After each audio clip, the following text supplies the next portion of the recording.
15 বছর ফ্যাসিস্ট শাসনের ফলে এই দেশের মানুষ তাদের সাংবিধানিক অধিকার ভোটাধিকার প্রয়োগ করতে পারেনি। আজকে একটা ছাত্র গণ অভ্যুত্থানের পরে ফ্যাসিস্ট শাসনের অবসানের পরে এখন আজকে সেই শুভ দিনটি এসেছে যে এই দেশের মানুষ তাদের ভোটাধিকার প্রয়োগ করতে পারবে। তারা যে দেশের মালিক এই কথা প্রমাণ করবার এক সুযোগ উপস্থিত হয়েছে।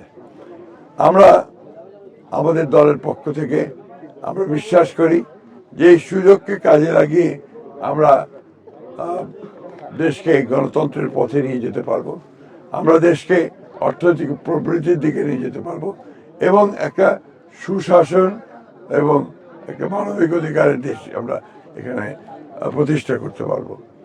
আর আমরা অত্যন্ত আশাবাদী যে আজকের এই নির্বাচন এই দেশকে এই জাতিকে একটা সুনির্দিষ্ট পথে নিয়ে যাবে, সুশাসন এবং সুন্দর অর্থনীতি দিয়ে দেশকে সামনের দিকে নিয়ে যেতে সক্ষম হবো। না, রাতেবেলা কিছু ঘটনা ঘটেছে আমি শুনেছি এবং আপনার বিভিন্ন আমাদের কাছে ইনফরমেশন এসেছে।